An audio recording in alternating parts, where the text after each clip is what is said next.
इमरान की वालदा इस टाइम हमारे साथ मौजूद है। और जब घर का जो कफ़ील होता है, जो कमाने वाला जवान बेटा जब इस तरीके से अचानक से इस दुनिया से चला जाए, ये बूढ़े वालदैन के लिए सबसे बड़ी अजियत होती है। और ऐसा लम्हा किसी भी वालदैन के ऊपर ना आए जब जवान बेटा घर से रोज़गार के लिए निकले, अपने बच्चों की कफ़ालत के लिए निकले और कभी भी वापस ना आए और उसकी ख़बर आ जाए कि वो अब इस दुनिया में नहीं रहा। बूढ़ी माँ का कोई कसूर नहीं है, इमरान का भी कोई कसूर नहीं था, लेकिन फिर भी उसको मैं बेवा हूँ, मैं भी बेवा हूँ तो मेरा पुत्र भी चला गया।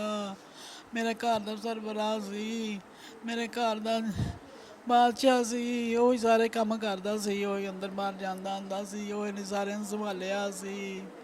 ਛੋਟੇ ਭਰਾ ਨੂੰ ਪਤਾ ਹੀ ਕੋਈ ਨਹੀਂ ਸੀ ਤੇ ਮੇਰੇ ਪੁੱਤਰ ਨੂੰ ਮਾਰ ਗਏ। ਮੇਰੇ ਪੁੱਤਰ ਦਾ ਕੀ ਕਸੂਰ ਕੋਈ ਨਹੀਂ ਸੀ, ਮੇਰੇ ਪੁੱਤਰ ਦਾ ਕੋਈ ਕਸੂਰ ਨਹੀਂ ਸੀ, ਐਵੇਂ ਰਾਹ ਜਾਂਦੇ ਮਾਰ ਗਏ कितने दुश्मन। बच्चे माँ जी आपके? मेरे 2 बेटे सी थे, एक बेटी सी। दो बेटे और एक बेटी। हाँ, एक बेटी बेटी अच्छा, है। और जो इमरान है यहाँ पर आपके पास इमरान ही रहता था? हाँ, इमरान ही रहता था हमारे पास, उन्हें सारा दूसरा कार बेटा? संभाला। दूसरा बाहर होता है। दूसरे बेटे बाहर होते हैं, यानी कि ये घर का तो पूरा सर्कल इमरान के पास हुआ इमरान ना? दे, हाँ, और इमरान दे आपकी सिर ते नज़रों के सी। सामने भी हर वक्त इमरान ही रहता था। हाँ जी। मेरे शोहर को घर क्या हुआ आपके? शोहर को 12-13 साल पहले फौत हो गया सी, बीमार रहेगा सी। अच्छा, तो इमरान की शादी को कितना टाइम हो गया था? समा कितना टाइम हुआ था शादी में? 22 साल। अच्छा, 22 साल हो गए हैं। और 3 बच्चे हैं इमरान के? हाँ, 2 बेटियां दी, एक बेटा है। अच्छा, आज से कुछ अर्सा पहले, कुछ साल पहले भी इमरान का झगड़ा हुआ था इन लोगों के साथ? इमरान इस झगड़ा पुलिस ਨੂੰ ਕਹਿ ਕੁਆ ਕੇ ਤੇ ਉਹਨਾਂ ਦਾ ਡੱਗੇ ਪਿੱਛੇ ਕਰਾਏ ਸਨ। अच्छा, ਆਪ ਨਹੀਂ ਸੀ ਲੜਿਆ ਉਦੋਂ ਵੀ। इमरान क्या काम करता था? ਇਮਰਾਨ ਗੰਦਨ ਦਾ ਚੌਲਾਂ ਦਾ ਸੀਜ਼ਨ ਲਾਉਂਦਾ ਸੀ। अच्छा, ਹਾਂ, ਬਾਅਦ ਚ ਵੇਚ ਲੈਂਦਾ ਸੀ। तो ये रेडी वालों के साथ लड़ाई झगड़ा शुरू कहाँ से हुआ?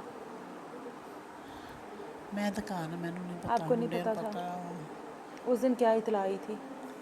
जन बहुत ਹੁੰਦਾ ਹੈ हाँ, उस दिन क्या हुआ था? ਸਾਹਮਣੇ घर ਮੁੰਡਾ से ਮੇਰਾ क्या ਆ कह ਕੇ कर गया था? ਘਰ ਸੇ ਬੀਵੀ ਨੂੰ ਕਹਿ ਗਿਆ ਮੈਨੂੰ ਚੌਲ ਪਕਾ, ਮੇਰਾ ਥੋੜਾ ਪੇਟ ਨਹੀਂ ਸਹੀ ਤੇ ਮੈਂ ਆ ਕੇ ਖਾਣਾ ਵਾ। ਉਹ ਚੌਲ ਪਕਾ ਕੇ ਬੈਠੀ, ਉਹ ਘਰ ਵਾਪਸ ਹੀ ਨਹੀਂ ਆਇਆ। ਅੱਜ ਥੋੜੀ ਨਹੀਂ ਵਾਪਸ ਆਇਆ ਮੇਰਾ ਬੇਟਾ। ਮੇਰੇ ਘਰ ਦਾ ਮਾਲਕ, ਮੇਰੇ ਘਰ ਦਾ ਮਾਲਕ ਕਿਹਦਾ ਸਹਾਰਾ ਲਵਾਂਦੇ? ਕੌਣ ਤੁਹਾਡੇ ਘਰ ਦੇ ਕੰਮ ਕਰੇਗਾ? ਕੌਣ ਤੁਹਾਡੇ ਜ਼ਿੰਮੇਦਾਰੀਆਂ ਨਿਭਾਏਗਾ? अल्लाह की ज़ात आपको सब्र दे। आपके ਸਬਰ साथ ਕਿਵੇਂ में ਆਵੇ? ਤੁਹਾਡਾ ਮੇਰਾ ਸ਼ੇਰ ਜਿਹੜਾ ਪੁੱਤਰ ਚਲਾ ਗਿਆ, ਮੈਨੂੰ ਕਿਸ ਤਰ੍ਹਾਂ ਸਬਰ ਆਵੇ?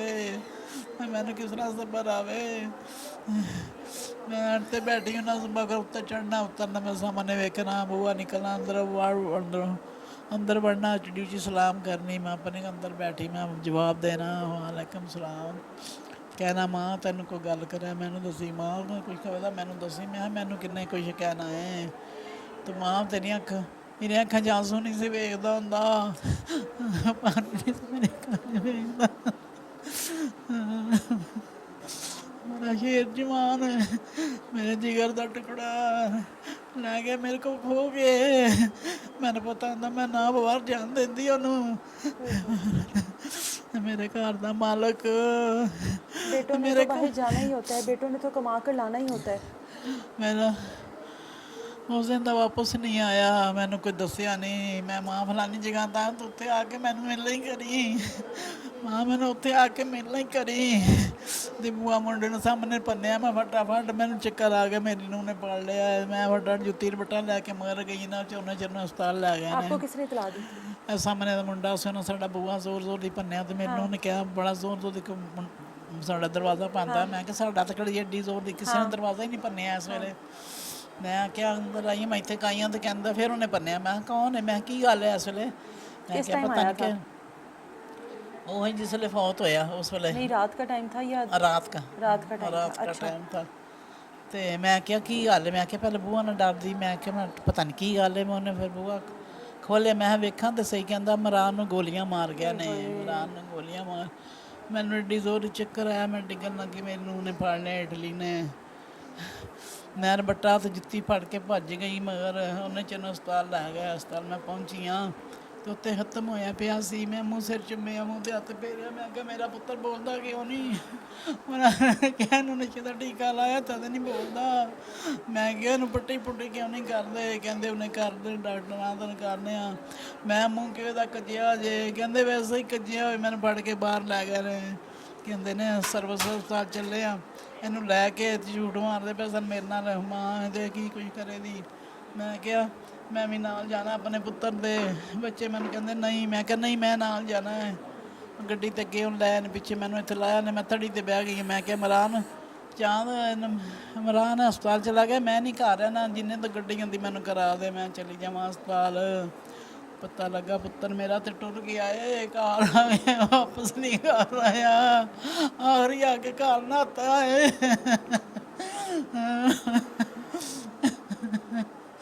ਮੈਂ ਕਿੱਥੋਂ ਲੱਭਾਂ ਆਪਣਾ ਸ਼ੇਰ ਪੁੱਤਰ, ਜਵਾਨ ਪੁੱਤਰ ਆਪਣਾ ਮੈਂ ਕਿੱਥੋਂ ਲੱਭਾਂ ਦੀ?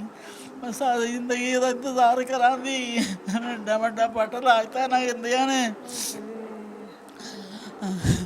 देखिए इमरान नहीं चाहता था ना उसकी माँ की आंखों में आंसू आए, नहीं चाहता था ना, और आप इस तरह से रो रही हैं। किस तरह चुप करा, किस तरह चुप करा? मेरे को बर्दाश्त नहीं होता, मेरे को बर्दाश्त नहीं होता। मैं किस तरह चुप करा?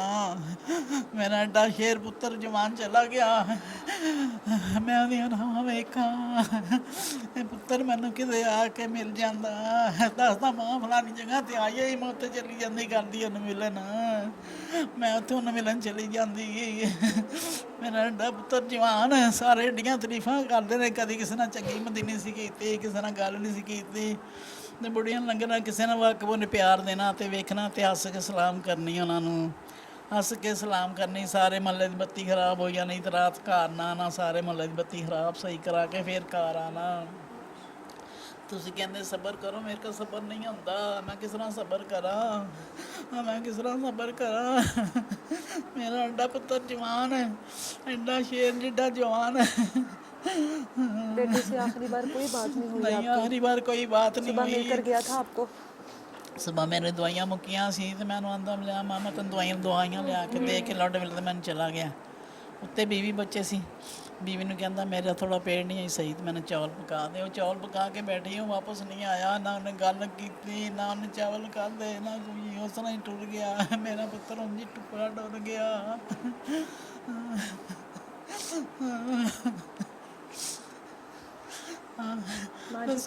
ਸਾਨੂੰ ਇਨਸਾਫ ਦਿਵਾਓ। ਉਹਨੂੰ ਚੌਂਕੀ ਰੱਖ ਕੇ ਗੋਲੀਆਂ ਮਾਰੋ, ਚੌਂਕ 'ਚ ਖਿਲਾਰ ਕੇ। ਮੈਨੂੰ ਸਬਰ ਆਵੇ ਤਾਂ ਫੇਰ, ਸਬਰ ਤਾਂ ਮੈਨੂੰ ਫੇਰ ਵੀ ਨਹੀਂ ਆਉਣਾ।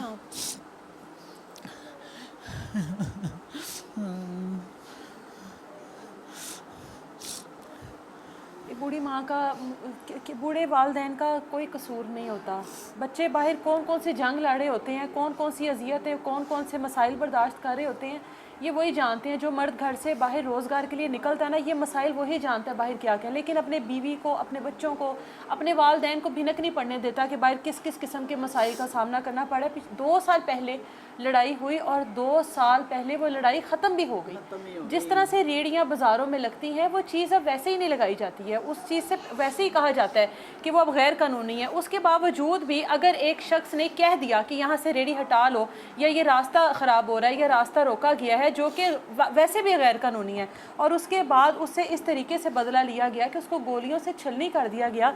ये बूढ़ी माँ अपने बेटे का रास्ता देखती रही वापसी का, लेकिन वो वापस नहीं आया। अब तक इनके लिए ये चीज़ नाकाबिल यकीन है कि मेरा बेटा इमरान इस दुनिया में नहीं रहा। वालदैन का कोई कसूर नहीं होता, और मारने वाले ये नहीं सोचते कि किसी एक इंसान को नहीं मार रहे, बल्कि उसके साथ जुड़े उन तमाम ज़िंदगियों को ख़त्म कर रहे हैं, उसके पूरे पूरे ख़ानदान को मार रहे हैं। इमरान तो इस दुनिया से चला गया, लेकिन ये माँ उसके बाद एक एक सेकंड, एक एक लम्हा मार रही है। उसके बीवी बच्चे जो हैं वो एक एक लम्हा मार रहे हैं, अपने वालिद का इंतज़ार कर रहे हैं। उनकी बहन भी इस टाइम हमारे साथ मौजूद है, और बहनों का भी ये जो दुख है ना, जब उनके जवान भाई इस दुनिया से चले जाते हैं, तो ये दुख भी किसी बहन को ना देखना पड़े।